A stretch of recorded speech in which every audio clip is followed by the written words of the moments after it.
Maybe Big Man was right when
Testing? Testing? Okay, good. Mic works. Alright, so today is Monday, the 16th of September, 2024. Time is 3:38. It's foggy outside.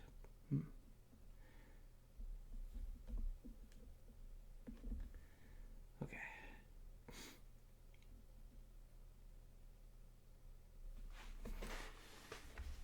Right, so I had an idea of doing a reading stream, but there's not that many. I never noticed that many people doing reading streams, and actually, I never noticed anybody doing a reading stream before. So I'm not sure if this is a good idea or not. Um, so if I get a warning, then I know not to do this again. But if I get away with this and I don't get any warnings, then it's good because it means I can do like a whole bunch of reading streams and read more books. So there's a whole bunch of Halo novels. I'm not going to read them all. I'm just going to read this one. But I do want to read the Resident Evil series. So if this one goes well, then I'll read those two. When I'm in the middle of playing the Resident Evil games. And then after those, if I manage to get through my mountain of games, which is currently 129 games, then maybe I'll add a few more books onto the list, like Dracula or The Hobbit and Lord of the Rings and stuff like that. Maybe the first Harry Potter book. We'll see. There's hopefully if this goes well, it'll open up a whole bunch of new ideas for streaming. Um, so of course, every time I stream this, to try and be safe, I want to note the author. So I was thinking about putting like a few links on where to buy the book, but since everywhere's different, it'd just be easier to mention the name of the book and where the author, so that people can find it themselves. So what I'm going to be reading is Halo: The Flood by William C. Dietz. And so there's a picture of two of them. The one I have is this one here. So I got this like 20 years ago. So it's about a year after it was released.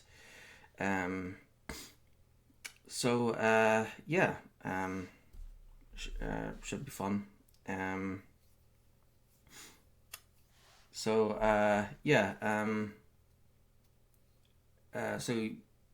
you should be able to. So I'm going to read this, and if anybody enjoys the story and would like to support the author or buy a copy, you should be able to buy them off Amazon, because that's what Amazon was famous for. That's where they started. They started as just an online bookstore, and then expanded from there to pretty much have almost everything. Um, I'm sure you can get on Amazon or maybe in a local bookstore, or read it in the library or something. But yeah, so I'll read the cover, and then the sample page, and then I'll read a few chapters and see how it goes. Okay, so the novel of the award-winning Xbox game Halo: The Flood by William C. Dietz, Xbox. The Human Covenant War.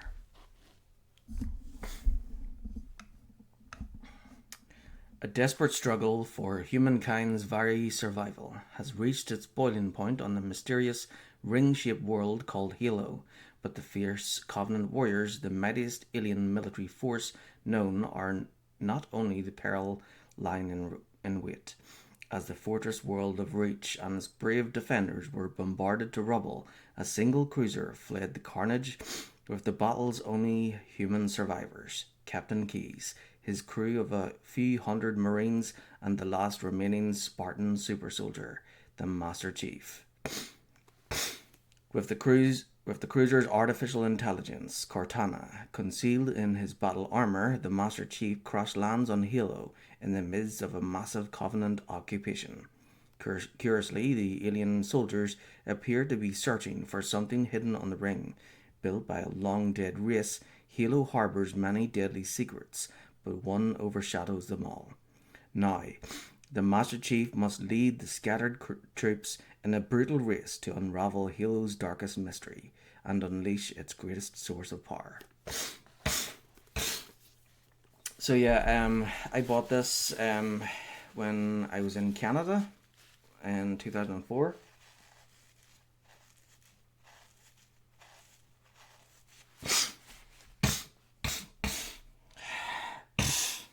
And of course, I brought it home with me. There were several Halo books actually, and this is the one that got my attention because this is the one that actually seemed like it was based on the game. I think the other books are kind of take place in between, like before the games and in between some of the games, and apparently there's with the story of Halo, some story in the games mightn't make sense unless you read the books. So it's good that the game kind of encourages people to read in order to uncover more of the story. Okay, play the game, devour the book, live the adventure. Look for these novels. So there's Halo: The Fall of Reach by Eric Niland, Brute Force by Dean Wesley Smith, and Crimson Skies. Looks like there's 4 people. That one. Okay, so here's the sample page.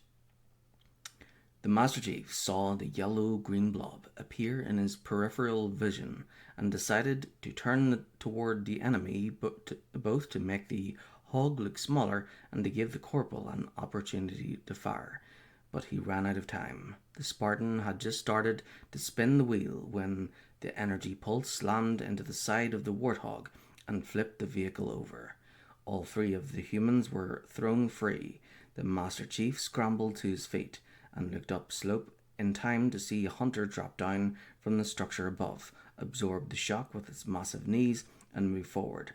Both the corporal and the freckle-faced youngster were back on their feet by then, but the non-com, who had never seen a hunter before, much less gone head-to-head with one, yelled, "Come on, Husky, let's take this bastard out." The Spartan yelled, "No, fall back," and bent over to retrieve the rocket launcher. Even as he barked the order, he knew there simply wasn't time. Another Spartan might have been able to dodge in time, but the hell jumpers didn't have a prayer. The distance between the alien and the 2 Marines had closed by then, and they couldn't disengage. The corporal threw a fragmentation grenade, saw it explode in front of the oncoming monster, and stared in disbelief as it kept on coming. The alien charged right through the flying shrapnel, bellowed some sort of war cry, and lowered a gigantic shoulder. Private Hosky was still firing when the gigantic shield hit him, shattered half the bones in his body, and threw what was left onto the ground.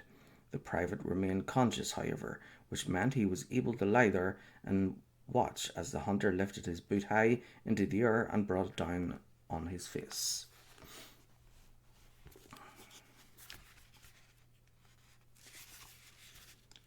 Okay, and now to begin. Hilo the Flood by William C. Dietz. Ballantine Books, New York.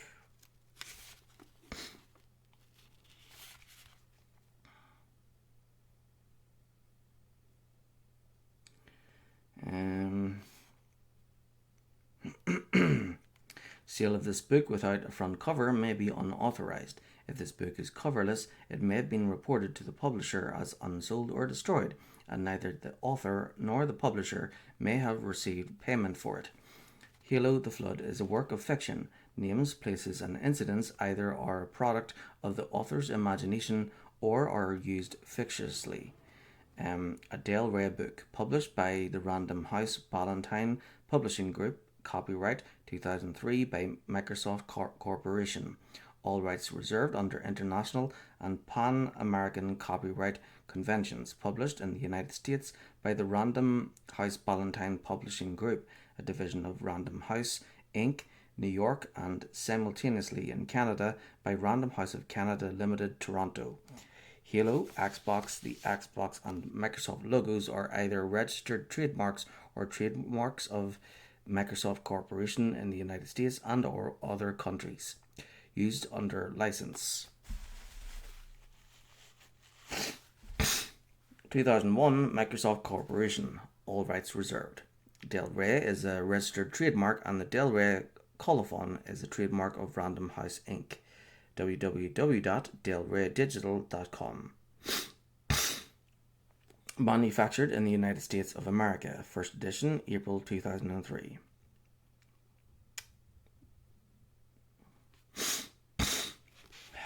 For Marjorie, with love and gratitude.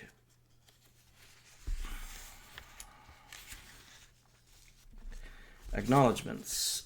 Thanks go to Steve Saffel for chartering the course, to Doug Zartman for coordinating the pieces, to Eric S. Troutman for polishing till it sparkled, to Eric Niland, who led the way in The Fall of the Reach, to Nancy Figentner and the Franchise Development Group for their support, and to Jason Jones, who, along with the rest of the outstanding Bungie team, created one hell of a pulse-pounding game.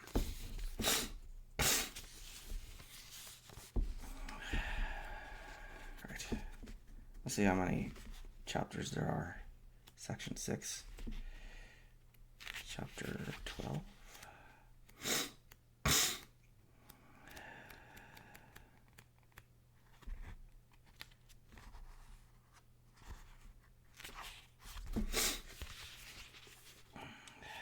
Okay. Prologue. 0103 hours, September 19th, 2552. Military calendar. UNSC cruiser Pillar of Autumn. Location unknown. Tech officer, 3rd class, Sam Marcus, swore as the intercom roused him from fitful sleep. He rubbed his blurry eyes and glanced at the mission clock bolted to the wall above his bunk. He had been asleep for 3 hours, his first sleep cycle in 36 hours, damn it.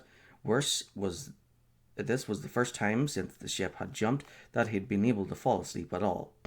Jesus, he muttered, this better be good. The old man had put the tech crews on triple shifts after the Pillar of Autumn jumped away from Reach. The ship was a mess after the battle, and what was left of the engineering crews worked around the clock to keep the aging cruiser in one piece. Nearly 1/3 of the tech staff had died during the flight from Reach, and every department was running a skeleton crew. Everyone else went into the freezer, of course. Non-essential personnel always got an ice nap during a slip-space jump. In over 200 combat cruises, Marcus had clocked fewer than 72 hours in cryo storage. Right now, though, he was so tired that even the discomfort of cryo revival sounded appealing, if it meant he could manage some uninterrupted sleep. Of course, it was difficult to complain. Captain Keyes was a brilliant tactician, and everyone aboard the Autumn knew just how close they'd come to destruction when Reach fell to the enemy. A major naval base destroyed, millions dead or dying as the Covenant burned the planet to a cinder, and one of Earth's few remaining defenses transformed into corpses and molten slag. all in all, they'd been damned lucky to get away. But Sam couldn't help but feel that everyone on the Autumn was living on borrowed time. The intercom buzzed again, and Sam swung himself out of the bunk. He jabbed at the comm control. "Marcus here," he growled. "I'm sorry to wake you, Sam, but I need you down in Cryo 2. Tech Chief Shepard sounded exhausted. "It's important." "Cryo 2, Sam repeated, puzzled. "What's the emergency, Thom? I'm not a cryo specialist." "I can't give you specifics, Sam. The captain wants it capped off the comm," Shepard replied, his voice almost a whisper. "In case we have eavesdroppers." Sam winced at the tone in his superior's voice. He had known Thom Shepard since the academy and had never heard the man sound so grim. "Look," Shepard said, "I need someone I can depend on. Like it or not, that's you, pal. You've cross-checked on cryosystems." Sam sighed. "Months ago, but yes. I'm sending a feed to your terminal, Sam," Shepard continued. "It'll answer some of your questions anyway. Dump it to a portable pod, grab your gear, and get down here." "Roger," Sam said. He stood, shrugged into his uniform tunic, and stepped over to his terminal. He activated the computer and waited for the upload from Shepard. As he waited, his eyes locked on a small 2D photograph taped to the edge of the screen. Sam brushed his fingers against the photo. The pretty young woman frozen in the picture smiled back at him. The terminal chimed as the feed from Shepard appeared in Sam's message queue. "Receiving the feed, Chief," he called out to the intercom pickup. He opened the file. A frown creased his tired features as a new message scrolled across his screen. "File encrypted. /eyes only /Marcus Samuel N. /SN 188273182009-M. Decryption key. Personalized Ellen's anniversary." He glanced back at the picture of his wife. He hadn't seen Ellen in almost 3 years, since his last shore leave on Earth, in fact. He didn't know anyone on active duty who'd been able to see their loved ones for years.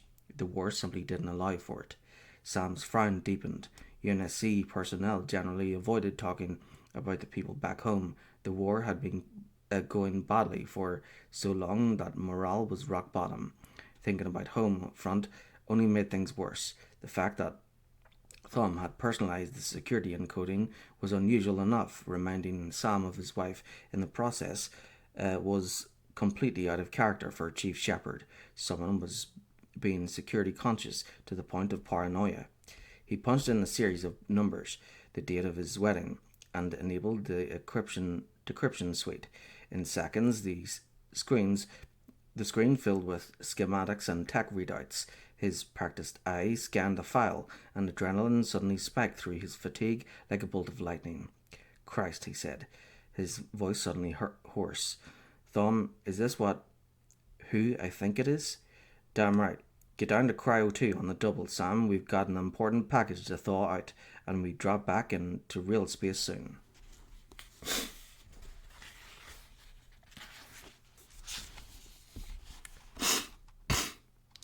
"On my way," he said. He killed the intercom connection, his exhaustion forgotten. Sam quickly dumped the tech file to his portable compad and deleted the original from his computer. He strode toward the door to his cabin, then stopped. He snatched Ellen's picture from the workstation, almost as an afterthought, and shoved it into his pocket. He sprinted for the lift. If the captain wanted the inhabitant of Cryo 2 revived, it meant that Keyes believed that the situation was about to go from bad to worse, or it already had. Unlike vessels designed by humans, in which the commandery was almost always located towards the ship's bow, Covenant ships were constructed in a more logical fashion, which meant that their control rooms were buried deeply within heavily armoured hulls, making them impervious to anything less than a mortal blow. The differences did not end there. Rather than surround themselves with all manner of control interfaces, plus the lesser beings required to staff them, the elites preferred to command from the centre of an aesthetically barren platform held in place by a lattice work of opposing gravity beams.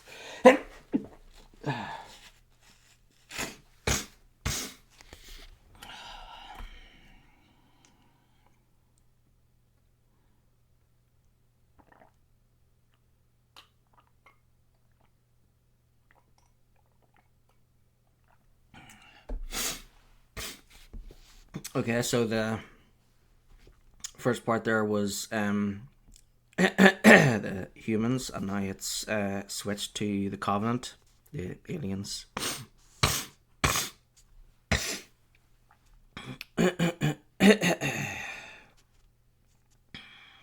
The differences did not end there. Rather than surround themselves with all manner of control interfaces, plus the lesser beings required to staff them, the elites preferred to command from the centre of an aesthetically barren platform held in place by a lattice work of opposing gravity beams. Alright, I read that part. Sorry about the sniffing. It is like in the middle of the night, and yeah, I get allergies all the time.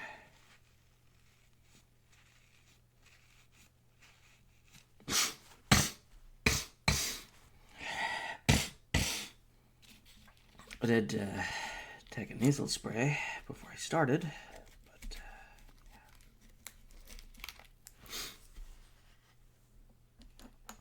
perhaps this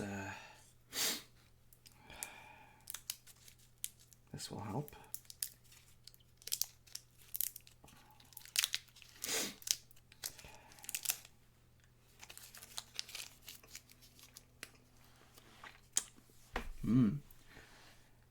Lemon and honey.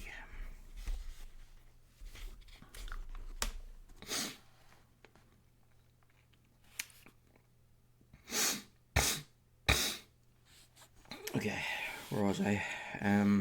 Okay. However, none of these things were at the forefront of Shipmaster Orna Folsome's mind as he stood at the centre of his destroyer's control room and stared at the data projections which appeared to float in front of him. One showed the ring-world halo. Near that, a tiny arrow tracked the interloper's course. The second projection displayed a schematic titled Human Attack Ship Type C11. A third scrolled a constant flow of targeting data and sensor readouts. He fought a moment of revulsion that these filthy primates somehow merited an actual name, let alone names for their inferior constructs, galled him to his core. It was perverse. Names implied legitimacy, and their vermin deserved only extermination. The humans had names for his own kind, elites, as well as the lesser races of the Covenant, jackals, grunts, hunters. The appalling temerity of the filthy creatures that they would dare name his people with their harsh, barbaric tongue was beyond the pale. Ah, that's an Irish phrase, beyond the pale. So the pale was so when the Anglo-Saxons first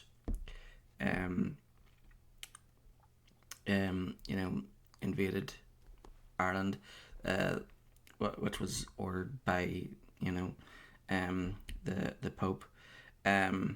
So yeah, the Pope ordered Henry II of England to invade Ireland, and that started like an 800-year, at least an 800-year conflict between the Irish and the English.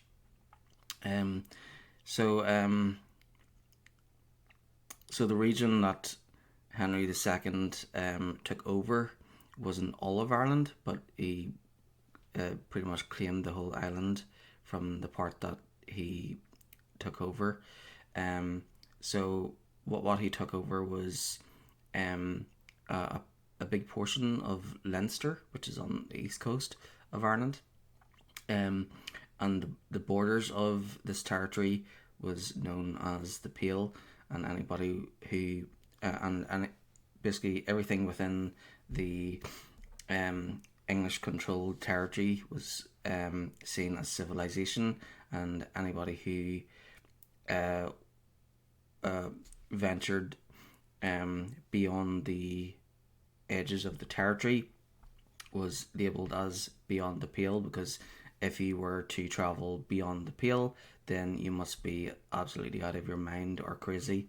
So that's what the expression beyond the pale means. It means someone who is crazy, because if they're willing to go beyond the pale, then they must be out of their mind.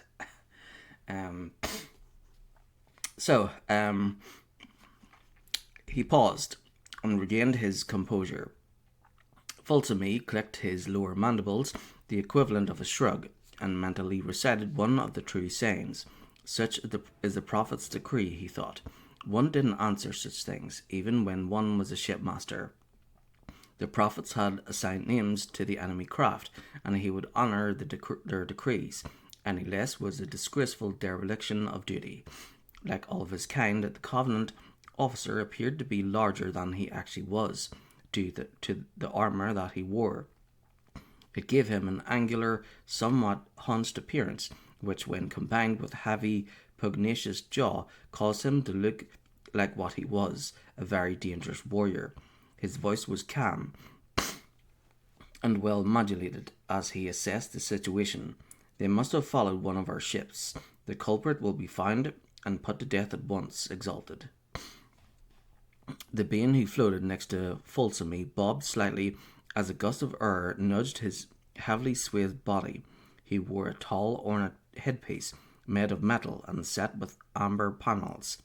The prophet had a serpentine neck, a triangular skull, and two bright green eyes, which glittered with malevolent intelligence. He wore a red overrobe, a gold underrobe, and somewhere, hidden beneath all the fabric, an anti-grav belt, which served to keep his body suspended one full unit off the deck. Though only a minor prophet, he still outranked Fulsome, as his bearing made clear.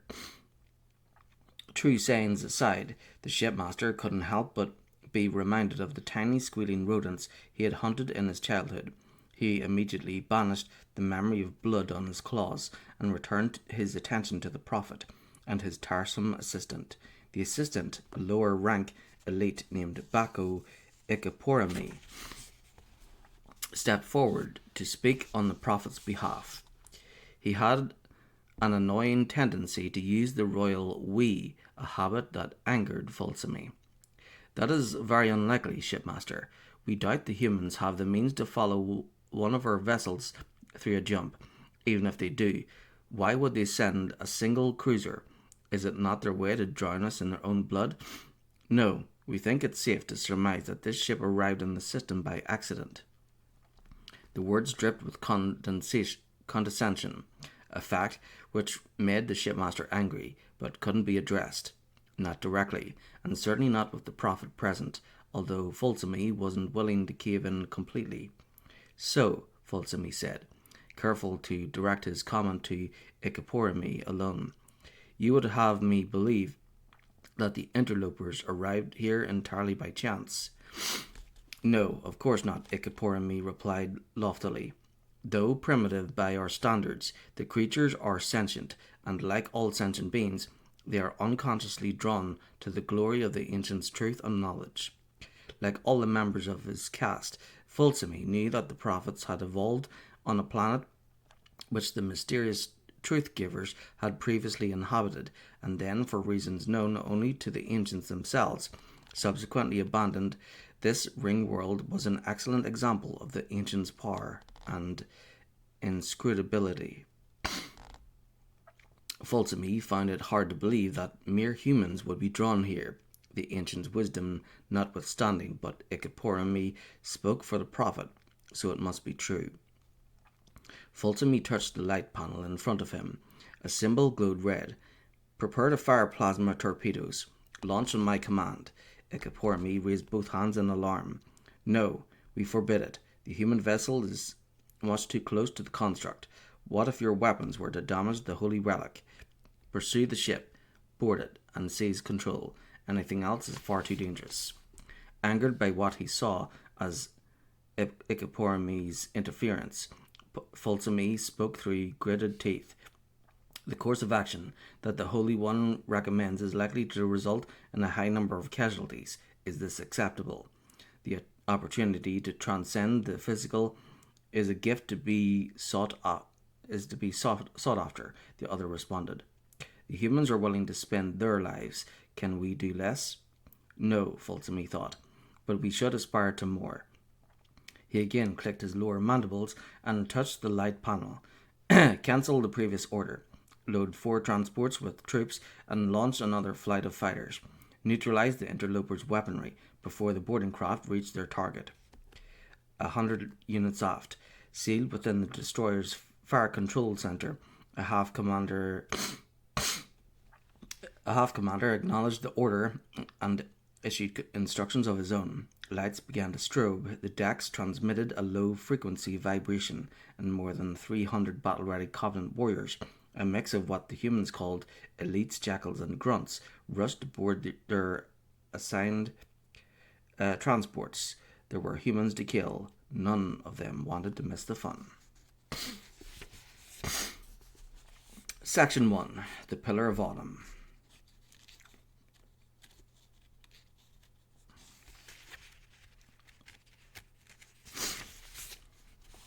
Chapter 1. 0127 hours. Ship's time. September 19th, 2552. Military calendar. UNSC Cruiser Pillar of Autumn. Location unknown. The Pillar of Autumn shuddered as her titanium A armor took a direct hit. Just another item in the Covenant's bottomless arsenal, Captain Jacob Keyes thought. Not a plasma torpedo, or we'd already be free-floating molecules. The warship had taken a beating from Covenant forces off Reach, and it was a miracle that the hull remained intact, and even more remarkable that they'd been able to make a jump into slip space at all. Status, Keyes barked. What just hit us? Covenant fighter, sir. Seraph class, the tactical officer, Lieutenant Hikawa, replied. Her porcelain features darkened. Tricky bastard must have powered down and slipped past our sentry ships. A humorless grin tugged at Keyes' mouth. Hikawa was a first-rate tactical officer, utterly ruthless in a fight. She seemed to take the Covenant fighter pilot's actions as a personal insult. Teach them a lesson, Lieutenant, he said. She nodded and tapped a series of orders into her panel. New orders for the Autumn's fighter squadron. A moment later, there was radio chatter as one of the Autumn's C-709 longsword fighters went after the Seraph, followed by a cheer as the tiny alien ship transformed into a momentary sun, complete with its own system of co-orbiting debris. Keyes wiped a trickle of sweat from his forehead. He checked his display. They had reverted back into real space 20 minutes ago. 20 minutes, and the Covenant picket patrols had already found them and started shooting. He turned to the bridge's main viewport. Large transparent bubbles slung beneath the Autumn's bow superstructure. A massive purple gas giant, Threshold, dominated the spectacular view. One of the longsword fighters glided past as it continued its patrol.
have to get some bookmarks.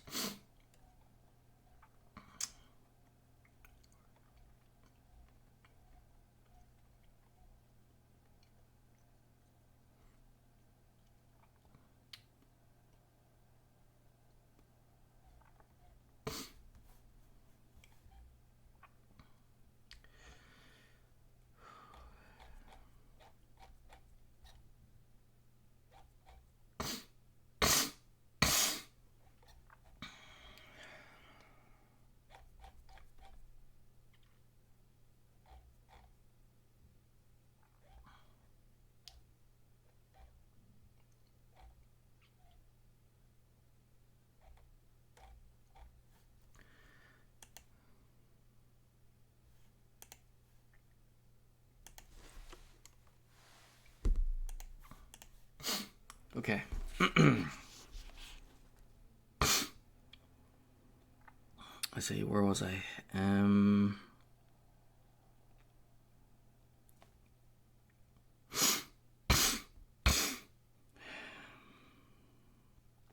When Keyes had been given the command of the Pillar of Autumn, he had been skeptical of the large domed V-port.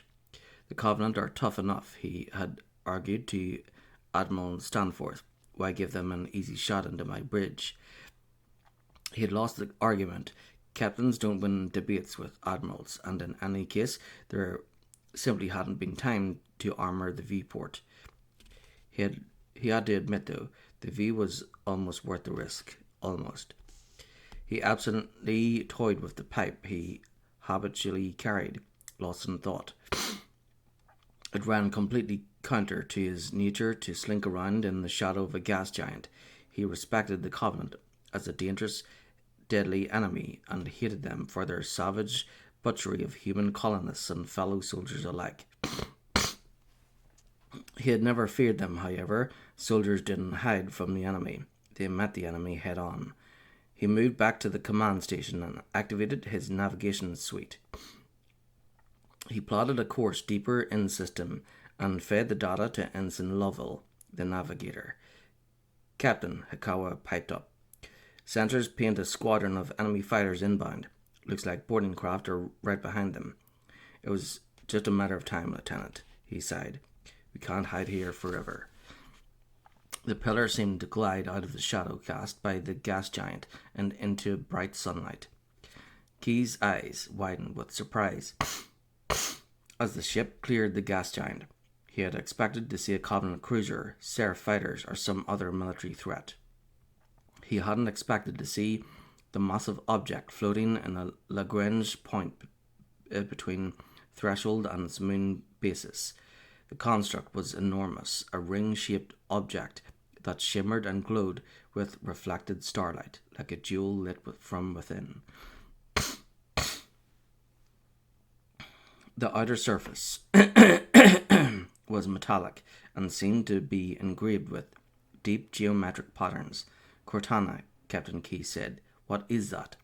A foot-high hologram faded into view above a small holopod near the captain's station. Cortana, the ship's powerful artificial intelligence, frowned as she activated the ship's long-range detection gear. Long lines of digits scrolled across the sensor displays and rippled the length of Cortana's body as well. The ring is 10,000 kilometers in diameter, Cortana announced, and 22.3 kilometers thick. Spectroscopic analysis is inconclusive, but patterns do not match any known Covenant material, sir. Keyes nodded. The preliminary finding was interesting, very interesting. Since Covenant ships had already been present when Autumn dropped out of slipspace and right into their laps. When he first saw the ring, Keyes had a sinking feeling that the construct was a large Covenant installation, one far beyond the scope of human engineering. The thought that the construct might also be beyond Covenant engineering held some small comfort. It also made him nervous. Under intense pressure from enemy warships in the Epsilon Eridani system, the location of the UNSC's last major naval base, Reach, Cortana had been forced to launch the ship toward a random set of coordinates, a standard procedure to lead the Covenant forces away from Earth. Now it appeared that the men and women aboard the Pillar of Autumn had succeeded in leaving their original pursuers behind, only to encounter even more Covenant forces here, wherever here was. Cortana aimed a long-range camera array at the ring, and a close-up snapped into focus. Keyes let out a long, slow whistle. The construct's inner surface was a mosaic of greens, blues, and browns, trackless desert, jungles, glaciers, and oceans. Streaks of white clouds cast deep shadows on terrain below. The ring rotated and brought a new feature into view, a tremendous hurricane forming over a large body of water. Equations again scrolled across the AI's semi-transparent body as she continued to evaluate the incoming data. Captain, Cortana said, the object is clearly artificial. There's a gravity field that controls the ring's spin and keeps the atmosphere inside. I can't say with 100% certainty, but it appears that the ring has an oxygen-nitrogen atmosphere and Earth normal gravity. Keyes raised an eyebrow. If it's artificial, who the hell built it, and what in God's name is it? Cortana processed the question for a full 3 seconds. I don't know, sir. Regulations be damned, Keyes thought. He took out his pipe, used an old-fashioned match to light it, and produced a puff of fragrant smoke. The ring world shimmered on status monitors. Then we'd better find out. Sam Marcus rubbed his aching neck with hands that trembled with fatigue. The rush of adrenaline that had flooded him when he had received Tech Chief Shepard's instructions had worn off. Now he just felt tired, strung out, and more than a little afraid. He shook his head to clear it and surveyed the small observation theatre. Each cryo storage bay was equipped with such a station, a central monitoring facility for the hundreds of cryotubes the storage bays held. By shipboard standards, the Cryo 2 observation theatre was large, but the proliferation of life-side monitors, diagnostic gauges, and computer terminals tied directly into the individual cryotubes stored in the bay below made the room seem cramped and uncomfortable. A chime sounded, and Sam's eyes swept across the status monitors. There was only one active cryotube in this bay, and its monitor pinged for his attention. He double-checked the main instrument panel, then keyed the intercom. He's coming around, sir, he said. He turned and looked out the observation bay's window. Tech Chief Thom Shepard waved up at Sam from the floor of the cryo storage unit 2. Good work, Sam, he called back. Almost time to pop the seal. The status monitors continued to feed information to the observation theatre. The subject's body temperature was approaching normal. At least Sam assumed it was normal. He'd never awakened a Spartan before, and most of the chemicals had already been flushed out of his system. He's in a REM cycle now, Chief, Sam called out, and his brainwave activity shows he's dreaming. That means he's pretty much thawed. Shouldn't be long now. Good, Shepard replied. Keep an eye on those neuro readings. We packed him in wearing his combat armor. There may be some feedback effects to watch out for. Acknowledged. A red light winked to life on the security terminal, and a new series of codes flashed across the screen. Wake up, series standby. Security lock. Priority Alpha engaged. Ax-Cortana 1.0. Cryostore. 23.4.7. What the hell? Sam muttered. He keyed the bay intercom again. Thom, there's something weird here. Some kind of security lockout from the bridge. Acknowledged. There was a static spotted click as Shepard looped in the bridge channel. Cryo 2 to bridge. Go ahead, Cryo 2, a female voice replied, laced with the telltale warble of a synthesized speech. We're ready to pop the seal on our guest, Cortana, Shepard explained. We need The security code, the AI finished, transmitting bridge out. Almost instantly, a new line of text scrolled across the security screen. Unseal the hush casket. Sam hit the execute command. The security lockout dropped away and a countdown timer began, marking the time until the wake-up sequence would be completed. The soldier was coming around. Respiration was up. Ditto his heart rate, as both returned to normal levels. Here he is, Sam thought, a real honest-to-God Spartan. Not just any Spartan, but maybe the last Spartan. The shipboard scuttle, but said that the rest of them had bought the farm at Reach. Like his fellow techs, Sam had heard of the program, but though he had never seen an actual Spartan in person. In order to deal with increasing civil turmoil, the colonial military administration had secretly launched Project Orion back in 2491.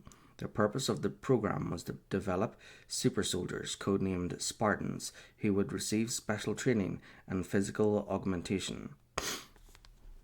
The initial effort was successful, and in 2517, a new group of Spartans, the 2 series, had been selected as the next generation of super soldier. The project had been intended to remain secret, but the Covenant War had changed all that. It was no secret that the human race was on the verge of defeat. The Covenant ships and space technology were just too advanced. While human forces could hold their own in a ground engagement, the Covenant would simply fall back into space and glass the planet from orbit. As the situation grew increasingly grim, the Admiralty was faced with the ugly prospect of fighting a two-front war, one against the Covenant in space and another against the collapsing human society on the ground. The general public and the rank and file in the military needed a morale boost, so the existence of the Spartan 2 project was revealed. There were now successful heroes to rally behind, men and women who had taken the fight to the enemy and won several decisive battles. Even the Covenant seemed to fear the Spartans. Except they were all gone now, all but one, sacrificed to protect the human race from the Covenant and the very real possibility of extinction. Sam gazed on the soldier in front of him, and with something akin to awe. Here about to rise as if from a grave was a true hero. It was a moment to remember, and if he was lucky enough to survive, to tell his children about. It didn't make him any less afraid, however. If the stories were true, the man gradually regaining consciousness in the bay below was almost an alien, and certainly as dangerous as the Covenant.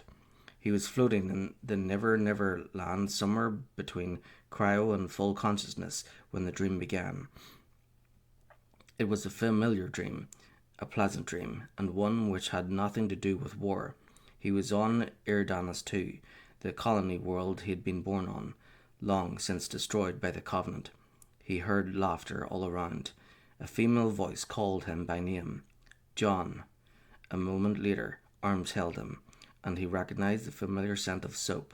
The woman said something nice to him, and he wanted to say something nice in return. But the words wouldn't come. He tried to see her, tried to penetrate the haze that obscured her face, and was rewarded with the image of a woman with large eyes, a straight nose, and full lips. The picture wavered, indistinct, like a reflection in a pond. In an eye blink, the woman who held him transformed. Now she had dark hair, piercing blue eyes, and pale skin. He knew her name, Dr. Halsey. Dr. Catherine Halsey had selected him for the Spartan 2 project. While most believed that the current generation of Spartans had been culled from the best of the UNSC military, only a handful of people knew the truth. Halsey's program involved the actual abduction of specially screened children. The children were flash cloned, which made the duplicates prone to neurological disorders, and the clones covertly returned to the parents, who never suspected that their sons and daughters were duplicates. In many ways, Dr. Halsey was the only mother that he had ever known. But Dr. Halsey wasn't his mother. nor was the pale, semi-translucent image of Cortana that appeared to replace her. The dream changed.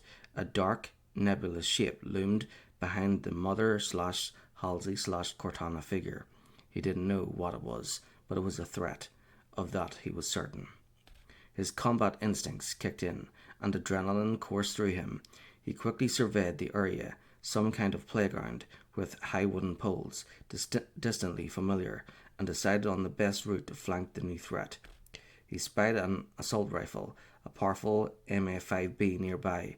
If he placed himself between the woman and the threat, his armor could take the brunt of an attack and he could return fire. He moved quickly, and the dark shape howled at him, a fierce and terrifying war cry. The beast was impossibly fast. It was on him in seconds. He grabbed the assault rifle and turned it to open fire, and discovered to his horror that he couldn't lift the weapon. His arms were small, underdeveloped, his armor was gone, and his body was that of a 6-year-old child. He was powerless in the face of the threat. He roared back at the beast in rage and fear, angry not just at the threat, but at his own sudden powerlessness.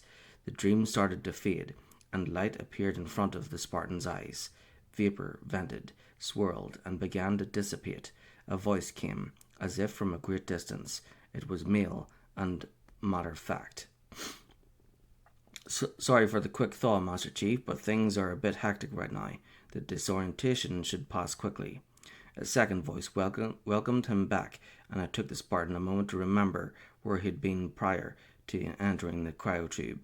There had been a battle, a terrible battle, in which most, if not all, of his Spartan brothers and sisters had been killed. Men and women with whom he had been raised and trained since the age of 6, and who, unlike the dimly remembered woman of his dreams, constituted his real family. With the memory plus subtle changes to the gas mix that filled his lungs came strength. He flexed his stiff limbs. The Spartan heard the attack say something about freezer burn, and pushed himself up and out of the cryotube's chilly embrace. God in heaven, Sam whispered. The Spartan was huge, easily 7 feet tall, encased in pearlescent green battle armor. The man looked like a figure from mythology, otherworldly and terrifying. Master Chief, Spartan-117, stepped from his tube and surveyed the cryo bay. The mirrored visor on his helmet made him all the more fearsome, a faceless, impassive soldier built for destruction and death.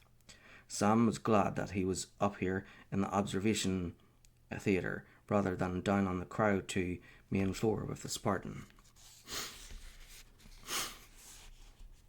He realized that Thom was waiting for diagnostic data. He checked the displays. Neural pathways clear, no fluctuations in heartbeat or brainwave activity. He opened an intercom channel. "I'm bringing his health monitors online now." Sam watched as Thom led the Spartan to the various test stations in the bay, pitching in where he was required. In short order, the soldier's gear had been brought online, recharging shield system, real-time health monitors, targeting, and optical systems all red in the green. The suit, codenamed Mjolnir armor, was a marvel of engineering, Sam had to admit. According to the specs he'd received, the suit's shell consisted of a multi-layered alloy of remarkable strength, a refractive coating that could disperse a fair amount of directed energy, a crystalline storage matrix that could support the same level of artificial intelligence usually reserved for a starship, and a layer of gel which conformed to the wearer's skin and functioned to regulate temperature. Additional memory packets and signal conduits had been implanted into the Spartan's body, and 2 externally accessible input slots had been installed near the base of his skull. Taken together, the combined systems served to double his strength, enhance his already lightning-fast reflexes, and make it possible for him to navigate through the intricacies of any high-tech battlefield. There were substantial life support systems built into the Mjolnir gear. Most soldiers went into cryo naked, since covered skin generally reacted badly to the cryo process. Sam had once worn a bandage into the freezer and discovered the affected skin blistered and raw when he woke up. The Spartan's skin must have hurt like hell, he realized. Through it all, though, the soldier remained silent, simply nodding when asked questions or quietly complying with requests from Thom. It was eerie. He moved with mechanistic quests. No, he moved with mechanistic efficiency from one test to the next, like a robot. Cortana's voice rang from the ship-wide comm. Sensors show inbound Covenant boarding craft. Stand by to repel boarders. Sam felt a pang of fear and sorrow for the Covenant troops that would have to face this Spartan in combat.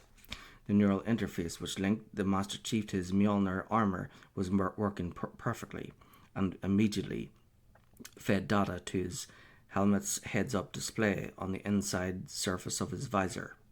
It felt good to move around, and the Master Chief quietly flexed his fingers.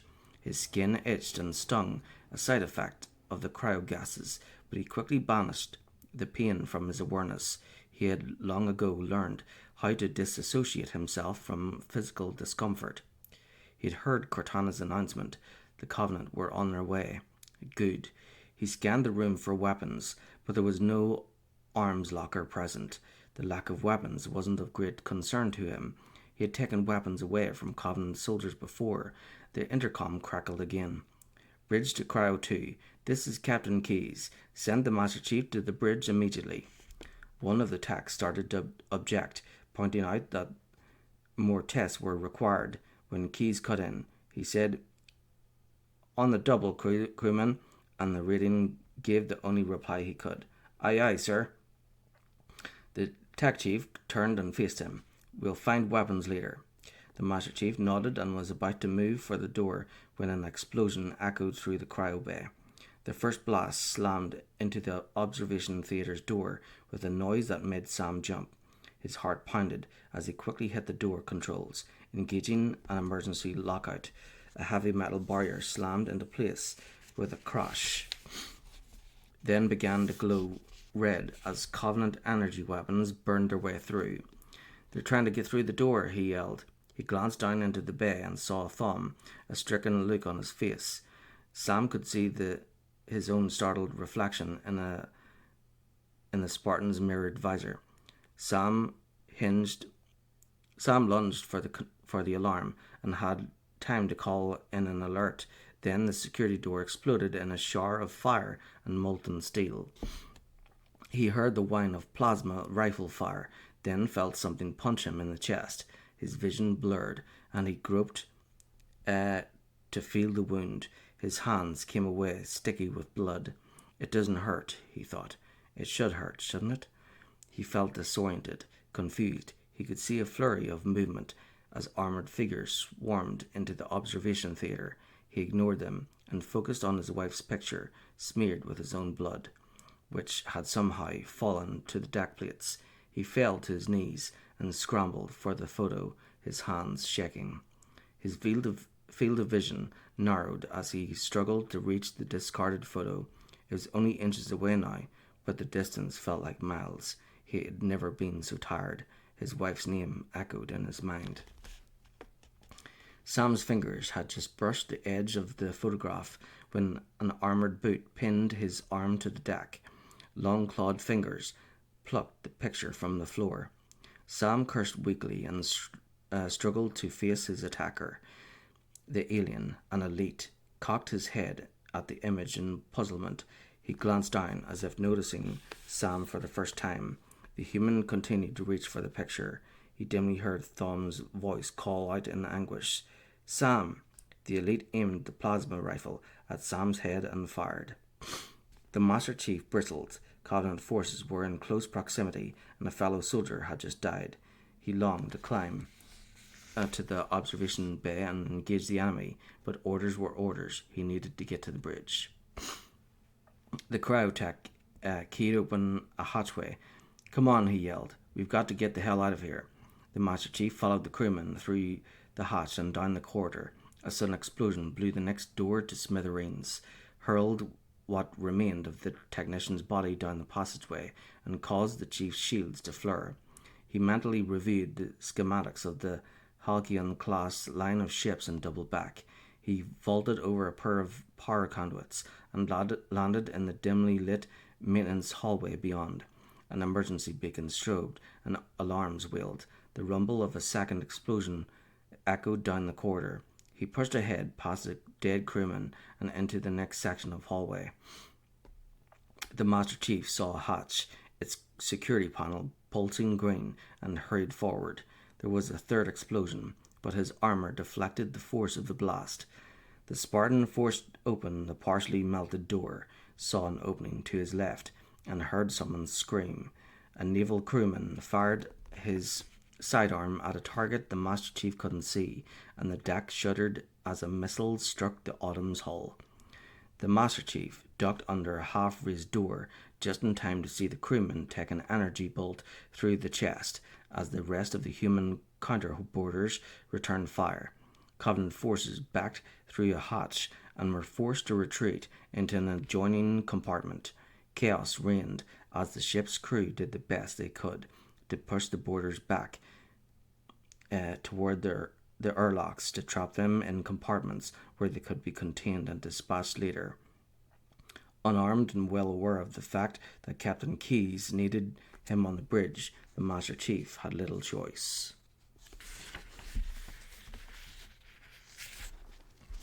but to follow the signs and avoid the firefights that raged all around.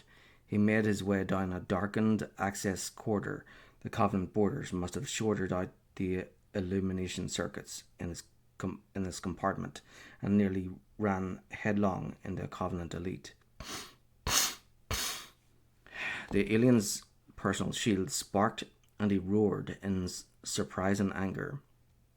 The Spartan crouched and prepared to meet the alien soldier's charge, then ducked as a Marine fire team unleashed a barrage of assault rifle fire at the elite. Purple gore splashed the bulkhead, and the alien dropped in a crumpled heap. The Marines moved forward to secure the area, and the chief nodded in thanks to the squad leader. He turned, sprinted down the passageway, and made it to the bridge without further incident. He looked out through the main viewport, saw the strange-looking construct that floated out beyond the cruiser's hull, and was momentarily curious about what it was. No doubt the captain would fill him in. He strode toward the captain's station near the centre of the bridge. A variety of naval personnel sat hunched at their consoles as a variety of naval personnel sat hunched at their consoles. Oh, right. Oh. Right. I thought that was one word. Continuing on to the next thing. Sentence. Right. So, a variety of naval personnel sat hunched at their consoles as they struggled to control their beleaguered vessel. Some battled the latest wave of Seraph fighters, others worked on damage control, and one grim-faced lieutenant made use of the ship's environmental systems to suck the atmosphere out of those compartments which had been occupied by Covenant forces. Some of the enemy carried their own atmosphere, but some of them didn't, and that made them vulnerable. There were crew in some of those spaces, perhaps some she knew personally, but there was no way to save them. If she didn't kill them, then the enemy would. The chief understood the situation well. Better a quick death in vacuum than at the hands of the Covenant. He spotted Keyes near the main tactical display. Keyes studied the screens intently, particularly a large display of the strange ring. The Spartan came to attention. Captain Keyes turned to face him. "Good to see you, Master Chief. Things aren't going well. Cortana did her best, but we never really had a chance." The AI arched a holographic eyebrow. A dozen Covenant battleships against a single Helicon-class cruiser. With those odds, we still had 3. She paused, as if distracted, then amended. make that 4 kills. Cortana looked at the chief. Sleep well? Yes, he replied. No thanks to your driving. Cortana smiled. So you did miss me? Before he could reply, another blast rocked the entire ship. He grabbed a nearby support pillar and braced himself as several crewers crashed to the deck nearby. Keyes grabbed onto a console for support. Report. Cortana shimmered blue. It must have been one of their boarding parties. My guess is an antimatter charge. The fire control officer turned in his seat. Ma'am, fire control for the main cannon is offline. Cortana looked at Keyes. The loss of the ship's primary weapon, the magnetic accelerator cannon, was a crippling blow to their holding action. Captain, the cannon was my last defensive option. All right, Keyes said gruffly. I'm initiating Code Protocol Article 2. We're abandoning the Autumn. That means you too, Cortana. Well, you do what? Go down with the ship, she shot back. In a manner of speaking, Keyes replied. The object we found, I'm going to try and land the Autumn on it. Cortana shook her head. With all due respect, this war has enough dead heroes. The captain's eyes locked with hers. I appreciate your concern, Cortana, but it's not up to me. The protocol is clear. The destruction or capture of shipboard AI is absolutely unacceptable. That means you are abandoning ship. Lock in a selection of emergency landing zones and upload them to my neural lace. The AI paused, then nodded. Aye, aye, sir. Which is where you come in, Keyes continued as he turned to face the Spartan. Get Cortana off this ship. Keep her safe from the enemy. If they capture her, they'll learn everything. Force deployment, weapons research. He paused and then added, Earth. The Spartan nodded. I understand. Keyes glanced at Cortana. Are you ready? There was a pause as the AI took one last look around. In many ways, the ship was her physical body, and she was reluctant to leave it. Yank me. Keyes turned to a console, touched a series of controls, and turned back again. The hollow shivered, and Cortana's image swirled into the pedestal below and disappeared from view. Keyes waited until the hollow had disappeared, removed a data chip from the pedestal, and offered it to the Spartan, along with his sidearm. Good luck, Master Chief. Spartan 117 accepted the chip and reached back to slot the device into the neural interface located at the base of his skull. There was a positive click, followed by a flood of sensation as the AI joined him within the confines of the armor's neural network. At first it felt as if someone had poured a cup of ice water into his mind, followed by a momentary jab of pain and a familiar presence. He worked with Cortana before, just prior to the disaster at Reach. The AI-human interface was intrusive in a way, yet comforting too, since he knew what Cortana could do. He would depend on her during the hours and days ahead, just as she would depend on him. It was like being part of a team again. The Master Chief saluted and left the bridge. The sounds of fighting were even louder now, indicating that in spite of the crew's best efforts, Covenant forces had still managed to fight their way out of the areas adjacent to the airlocks and made it all the way up to the area around the command deck.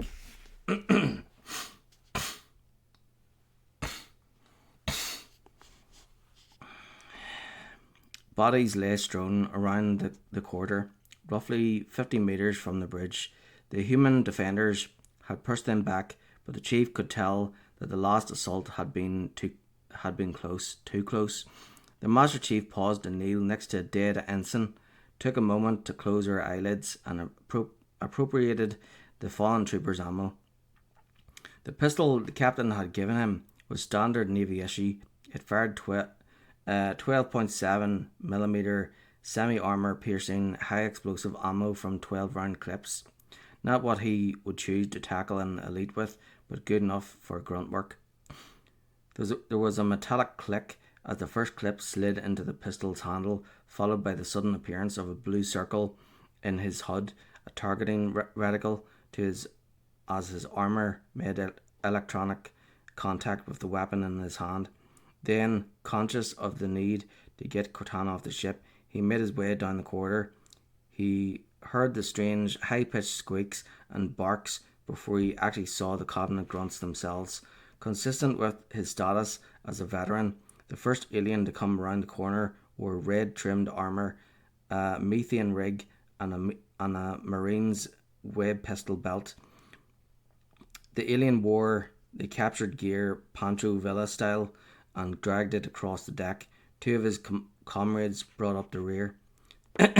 Confident that there were more of the vaguely simian aliens on the way, the Master Chief paused long enough to let more of them appear, then opened fire. The recoil compensators in his armour dampened the effect, but he could still feel the handgun kick against his palm. All three of the grunts went down from headshots. Phosphorescent blue ichor spattered the deck. It wasn't much, but it was a start. The Master Chief stepped over the bodies and moved on. A lifeboat, that was his real goal, and he would do whatever it took to find one. Ashamed by the ignominy of it, but inconsistent with his orders, the elite named Isna Nosili waited until the grunts, jackals, and two members of his own race had charged out through the human airlock before leaving the assault boat himself. Though armed with a plasma pistol plus half-dozen grenades, he was there to observe rather than fight, which meant that the elite would rely on both his energy shielding and active camouflage to keep him alive. His role, and an unaccustomed one at that, was to function as an Asuna, or Eye of the Prophet. The concept, as outlined to Nosili by his superior, was to insert experienced officers into situations where intelligence could be gleaned, and to do so early enough to obtain high-quality information.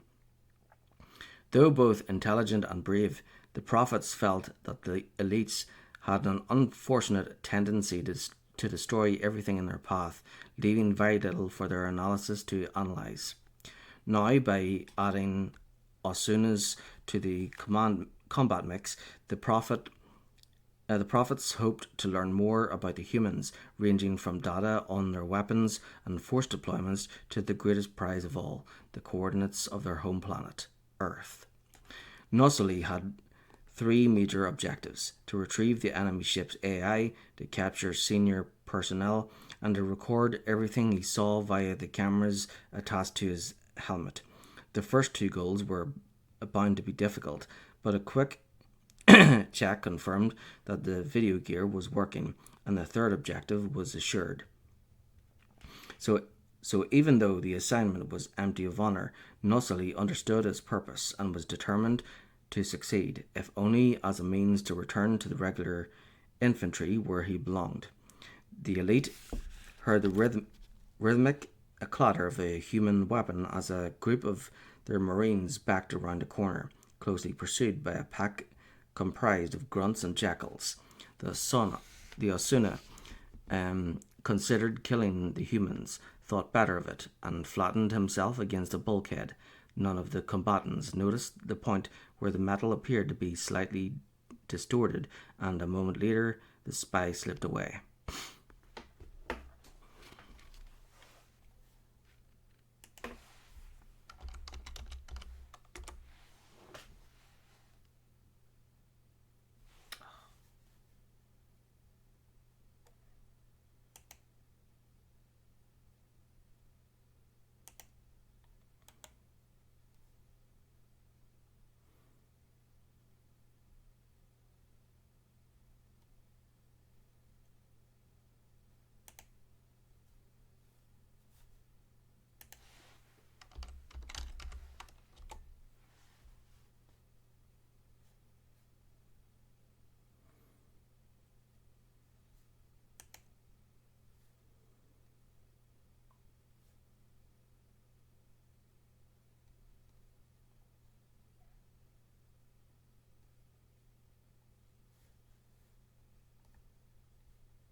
Oops.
Okay.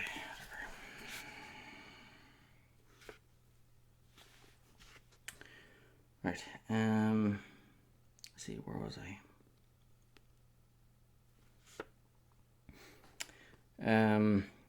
The elite heard the rhythmic clatter of a human weapon as a group of their marines backed around the corner, closely pursued by a pack comprised of grunts and jackals. The Asuna considered killing the humans, thought better of it, and flattened himself against the bulkhead. None of the combatants noticed the point where the metal appeared to be slightly distorted, and a moment later the spy slipped away. It seemed as if the autumn was infested with the chrome armoured demons spouting plasma fire. The Master Chief had acquired an MA-5B assault rifle along with close to 400 rounds of 7.62mm armour-piercing ammunition. In this situation, with plenty of ordnance lying around, he preferred to reload when the ammo indicator on his weapon dropped to around 10.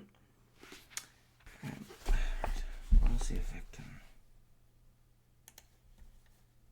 fix this. Sorry.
Is that acting weird?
Right, so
getting somewhere.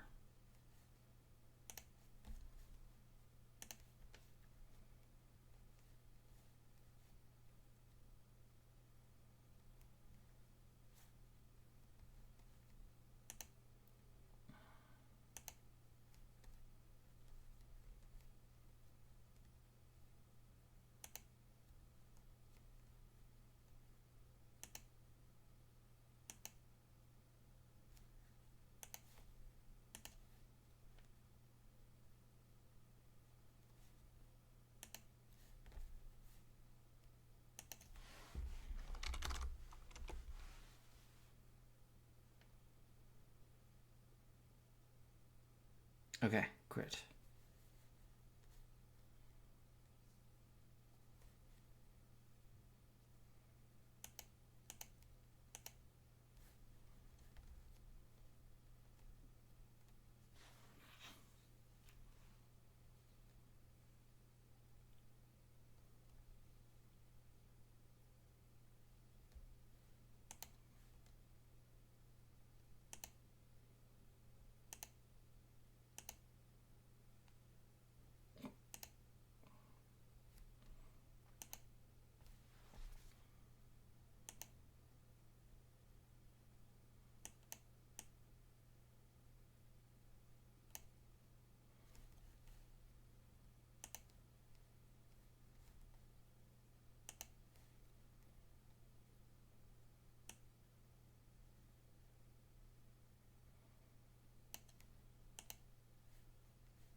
Okay, I think that is good.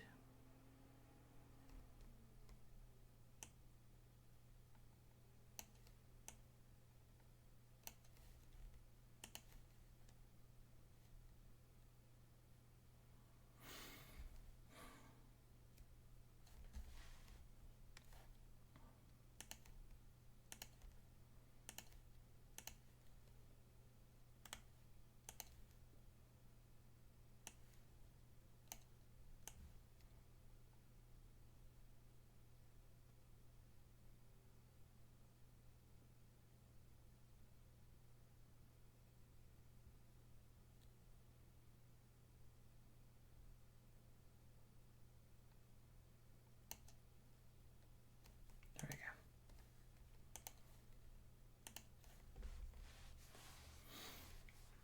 go.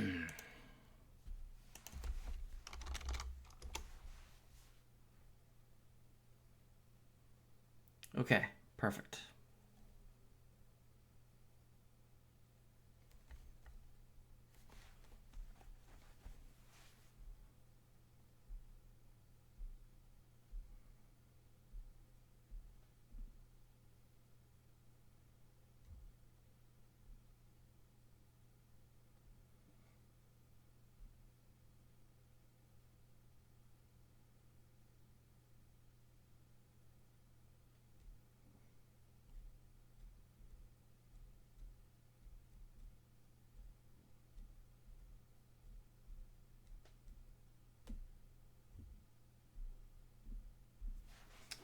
Okay, so let's see, where was I? Yeah, so the I wanted to see if the chat would come up on the screen.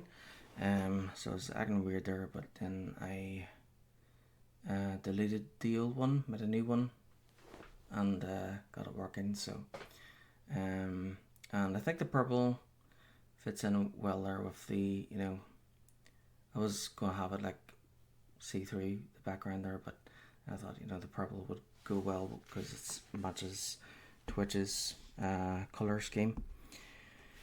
Okay, so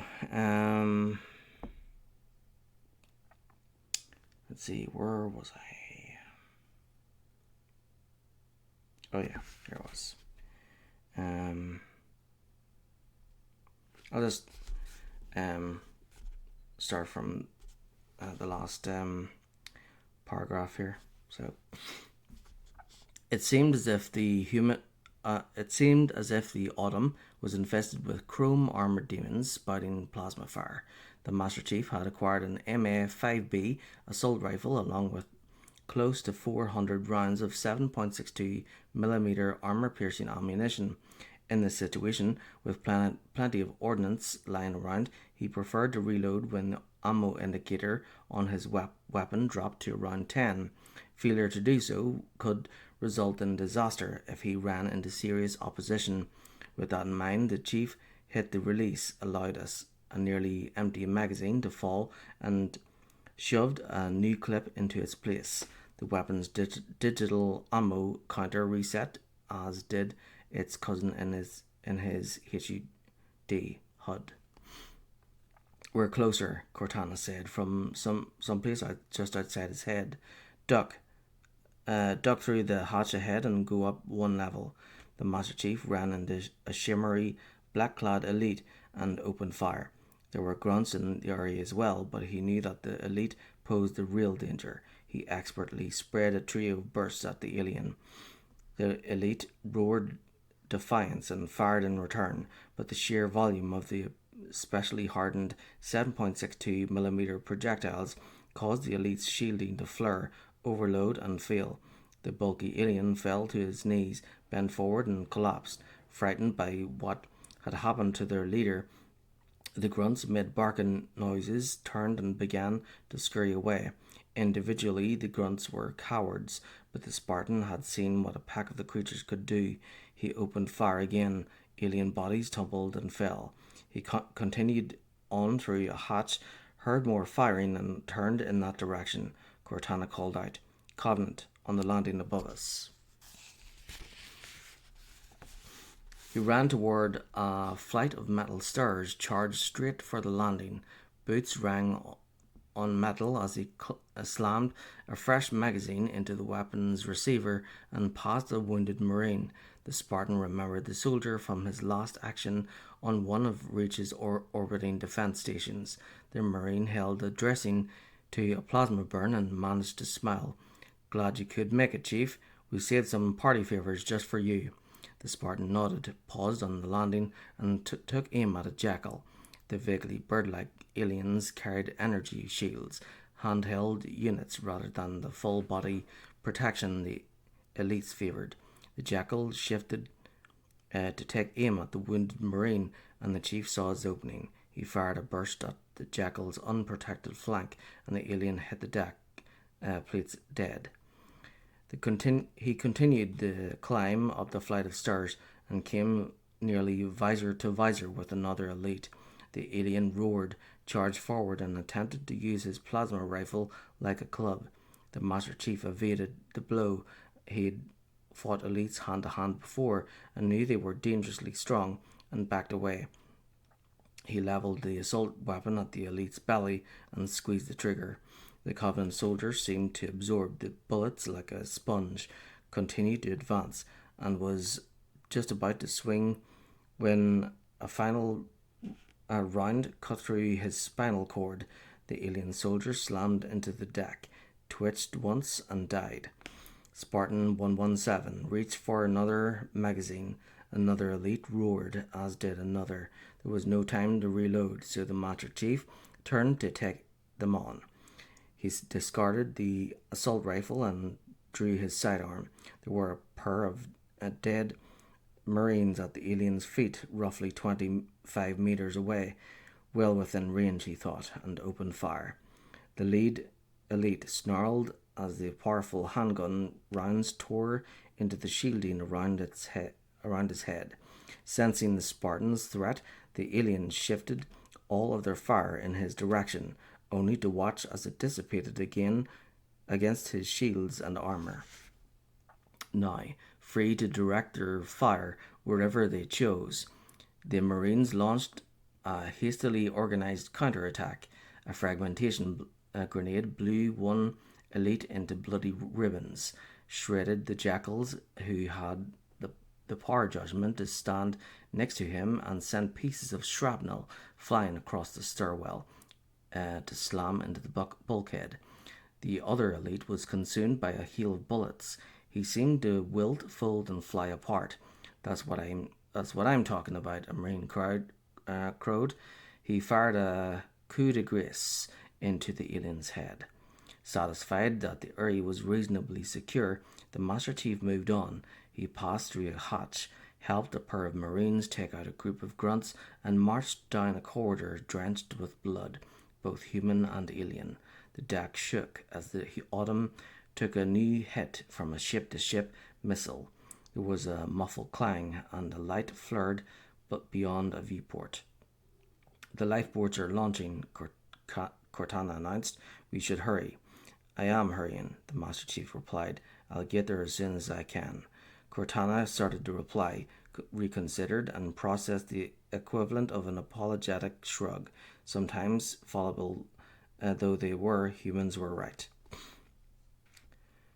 Flight Officer Captain Carol Raleigh, better known to the ship's Marine contingent by her call sign, Foehammer, waited for the grunt to round the corner. She shot him in the head, and the little methane-breathing bastard dropped like a rock. The pilot took a quick peek, verified that the next corridor was clear, and motioned to those behind her. "Come on, let's get while the getting's good." 3 pilots, along with an equal number of ground crew, followed as Raleigh thundered down the hall. She was tall. She was a tall, broad-shouldered woman, and she ran with a flat-footed determination. The plan, if the wild-assed scheme she'd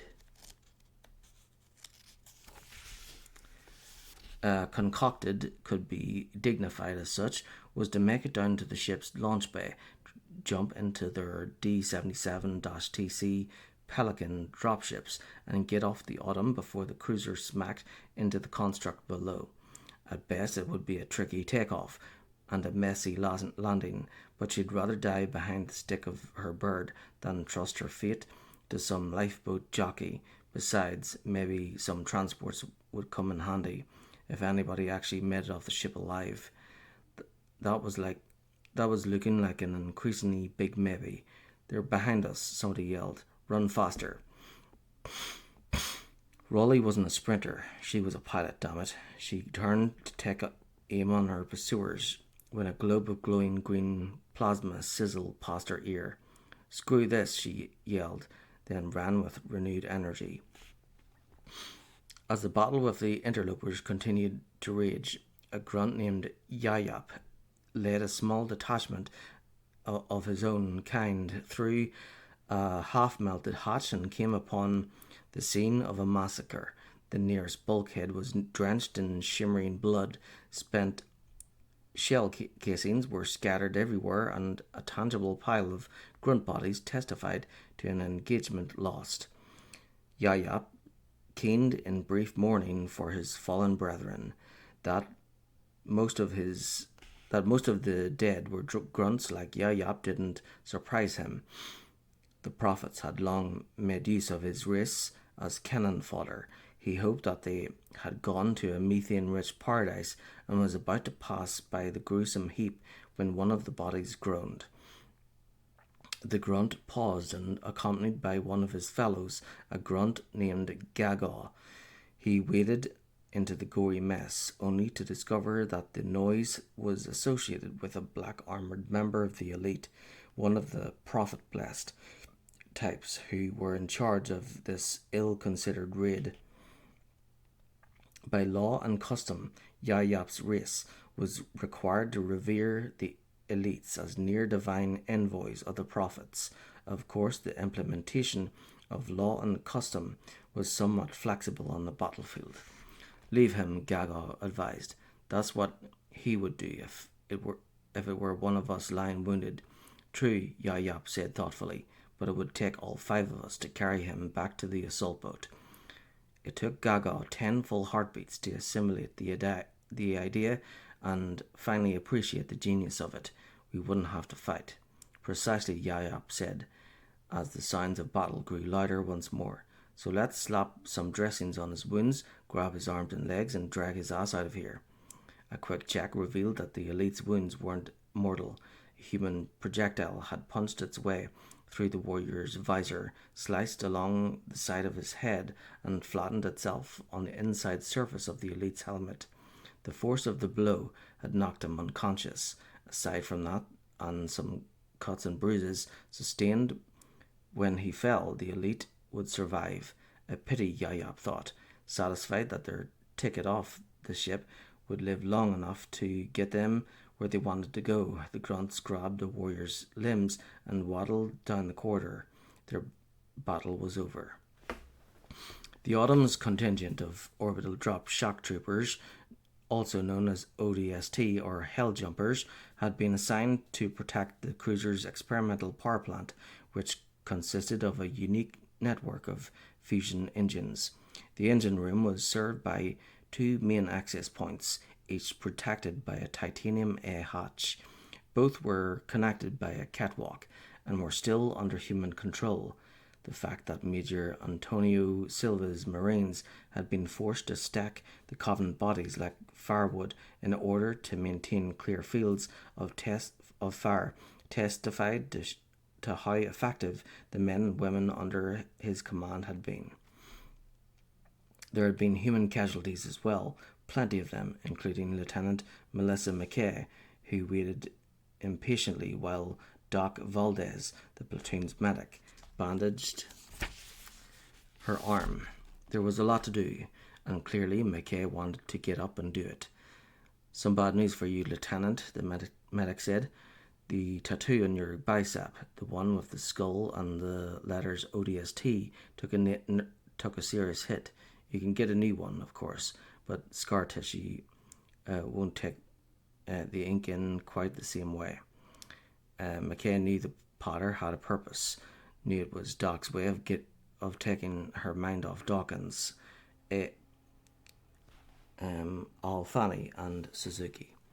The medic secured the bandage in place, and the officer rolled her sleeve down over the dressing. You know what, Valdez? You're truly full of it, and I mean that as a compliment. Doc wiped his forehead with the back of a sleeve. It came away with Alfani's blood on it. Thanks, LT. Compliment accepted. All right, Major Silver boomed as he strode out onto the center of the catwalk. Listen up. Playtime is over. Captain Keyes is tired of our company and wants us to leave this tub. There's a construct down there, complete with an atmosphere, gravity, and one thing Marines love beer, and one thing Marines love like beer, and that's dirt beneath our feet. The ODST officer paused at that moment, allowing his bright, beady eyes to sweep the faces around him, his mouth straight as a crease. Most of the crew, not to mention your fellow jarheads, will be leaving the ship in lifeboats. They'll ride to the surface in air-conditioned comfort, sipping wine and nibbling on appetizers. Not you, however. Oh no, you're going to leave the Pillar of Autumn by a different method. Tell me, boys and girls, how will you leave? It was a time-honored ritual, and the ODST Marines roared the answer in unison. We go feet first, sir. Damn right you go, Silver barked. Now let's get to those drop pods. The Covenant is holding a picnic down on the surface, and every single one of you is invited. You have 5 minutes to strap in, hook up, and shove a cork in your ass. It was an old joke, one of their favourites, and the Marines laughed as if they had just heard it for the first time. Then they formed into squads and followed their non-coms out into a corridor that ran down the port side of the ship. Mackay led her platoon down a hall past the troopers assigned to guard the intersection and through what had been a battlefield. Bodies lay sprawled where they had fallen. Plasma burns marked the bulkheads, and a long line of 7.62mm dimples marked the last burst that one of the dead soldiers would ever fire. They pounded around a corner and into what the Marines referred to as Hell's waiting room. The troopers streamed down the center of a long, narrow compartment that housed 2 rows of oval-shaped individual drop pods. Each pod bore the name of an individual trooper and was poised over a tube that extended down through the ship's belly. Most combat landings were made via armed assault boats, but the boats were slow and subject to anti-aircraft fire. That was why the UNSC had invested the time and money necessary to create a second way to deliver troops through an atmosphere, the HEV, or Human Entry Vehicle. Computer-controlled anti-aircraft fire would nail some of the pods, but they made small targets, and each hit would result in one death rather than a dozen. There was just one problem. As the ceramic skins that covered the HEVs burned away, the air inside the pods became unbelievably hot, sometimes fatally so, which was why ODST personnel were referred to as hell jumpers. It was an all-volunteer outfit, and it took a special kind of crazy to join up. Mackay remained on the central walkway until each of her men had entered his particular pod. She knew that meant she would have 60 seconds less to make her own preparations, and was quick to enter the HEV once the last hatch had closed. Once inside, Mackay's hands were a blur. As she secured her harness, ran the obligatory systems check, removed a series of safeties, armed her ejection tube, and eyed the tiny screen mounted in front of her. The Autumn's fire control computer had already calculated the force required to blow the pod free and drop the HEV into the correct entry path. All she had to do was hang on, pray that the pod's ceramic skin would hold long enough for the chute to open, and try to ignore how fragile the vehicle actually was. No sooner had the officer braced her boots against the bulkhead and looked up at the countdown than the last digit clicked from 1 to 0. The pod dropped, accelerated out of the ejection tube, and fell toward the ring-shaped world below. Her stomach lurched and her heart rate spiked. Somebody popped a tiny disc into a data player, touched a button, and pushed the hyped-up strains of the Hell Jumpers anthem out over the team freak. So that's short for frequency. The regs made it clear that unauthorized use of the UNSC communications facilities was wrong, very wrong, but Mackay knew that at that particular moment it was right, and Silva must have agreed because nothing came in over the command frequency. The music pounded in her ears. The HEV shuddered as it hit the outer layer of the ring construct's atmosphere, and the Marines fell feet first through the ring. The deck jumped as the Pillar of Autumn absorbed yet another blow, and the battle continued to rage within. The Master Chief was close now and prepared to sprint for a lifeboat. That was when Cortana said, "Behind you," and the Master Chief felt a plasma bolt hit him squarely between the shoulder blades. He rolled with a blow and sprang to his feet. He whirled to face his attacker and saw that a grunt had dropped out of an overhead maintenance way. The diminutive alien stood with his feet planted on the deck a plasma pistol overcharging his claws. The Master Chief took 3 steps forward, used the assault rifle to knock the creature off its feet, and followed it with a 3-round burst. The grunt's pistol discharged its stored energy into the ceiling. Drips of molten metal sizzled on the Master Chief's shields. The armor-piercing rounds punctured the alien's breathing apparatus, released a stream of methane, and caused the body to spin like a top. A trio of additional grunts landed on the Master Chief's shoulders and grabbed hold. It was almost laughable until the Spartan realized that one of them was trying to remove his helmet. A second alien carried an ignited plasma grenade. The little bastards meant to drop the explosive into his armor. He flexed his shoulders and shook himself like a dog. Grunts flew in every direction as the Master Chief used short control bursts to put them down. He turned toward the lifeboats. "Now," Cortana urged, "run." The Spartan ran just as the door started to close. A nearby Marine fell while running for the escape craft, and the Chief paused long enough to scoop the soldier up and hurl him into the boat. Once inside, they joined a small group of crew members already on board the escape craft. "Now would be a very good time to leave," Cortana commented coolly as something else exploded and the cruiser shuddered in response. The Master Chief stood facing the hatch. He waited for it to close all the way and saw the red light appear and knew it was sealed. "Punch it." The pilots triggered the launch sequence and the lifeboat blasted free of the ship, balanced on a column of fire. The boat skimmed along the surface of the Autumn at dizzying speed. Plasma blasts from a Covenant warship slammed into the Autumn's hull. In seconds, the lifeboat dropped away from the cruiser and dove toward the ring.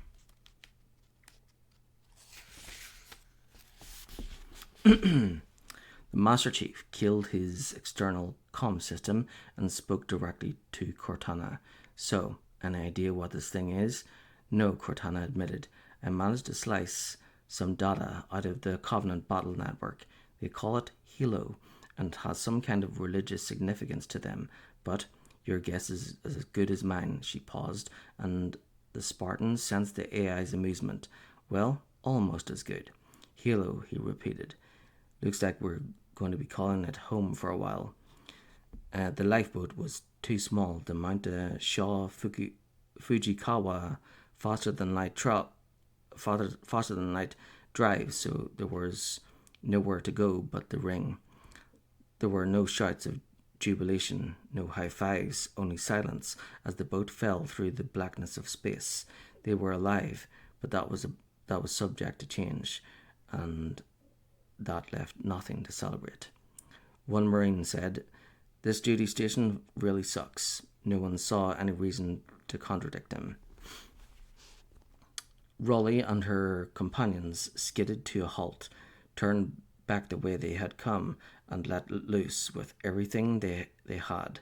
Their weaponry included 2 pistols, 1 assault rifle, and a plasma rifle that a pilot had scooped up along the way. Not much of an arsenal, but sufficient to knock 3 jackals off their feet and put the aliens down for good. Raleigh caved the lost jackal's skull in with her boot. Eager to get aboard their ships, the group ducked through the docking bay hatch, closed it behind them, and ran for the Pelicans. Fohammer spotted her bird, gave thanks for the fact that it was undamaged, and ran up the ramp. As always, it was fueled, armed, and ready to fly. Fry, her co-pilot, dropped into position behind her, with Crew Chief Cullen bringing up the rear. Once in the cockpit, Raleigh strapped in, ran an abbreviated pre-flight checklist, and started the transport's engines. They joined with the rest to create a satisfying roar. The outer hatch cycled open. Loose gears tumbled into space as the bay explosively decompressed. Moments later, the cruiser entered the ring world's atmosphere, which meant that the transports could depart, but they had to do it soon. Re-entry friction was already creating a wall of fire around the ship. "Damn," Fry exclaimed. "Look at that," and pointed forward. Raleigh looked, saw a Covenant landing craft coming straight toward the bay, braving the heat generated by the Autumn's re-entry velocity. There was a limited window of opportunity to get off this sinking ship, and the Covenant bastard was riding away. She swore and released the safety on the Pelican's 70mm chain gun. The weapon took the entire ship, punched holes through alien armor, and hit something vital. The enemy vessel shuddered, lost control, and spun into the Autumn's hull. "All right," the wingleader said over the ship-to-ship frequency. "Let's go down and meet our hosts. See you on the ground. Foehammer out." She clicked off the transmitter and whispered, "Good luck." One by one, the dropships left the bay, did a series of wing-overs, and dropped through the overarching ring. Raleigh struggled to maintain control as the atmosphere tore at her ship. The status panel flashed a heat warning as friction created a massive thermal buildup along the Pelican's fuselage. The leading edges of the ship's short, stubby wings started to glow. "Geez, boss," Fry said, his teeth rattling from the constant jouncing of the Pelican. "Maybe this wasn't such a good idea." Foehammer made some adjustments, managed to improve the ship's glide angle, and glanced to her right. "If you've got a better idea," she yelled, bring it up at the next staff meeting." He nodded. "Yes, ma'am."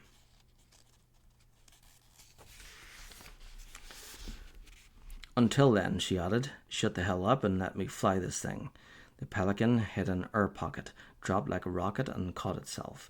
The transport shook like a thing possessed. Raleigh screamed with anger and battled her controls as her ship plummeted toward the surface of the ring.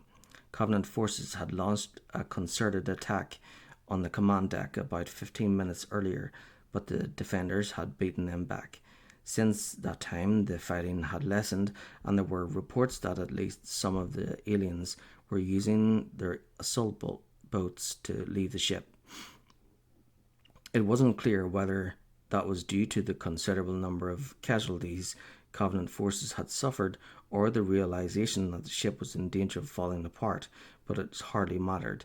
The important thing was that the area around the bridge was clear, which meant that Keyes plus the command team who remained to help him could carry out their duties without fear of being shot in the back, at least for the moment.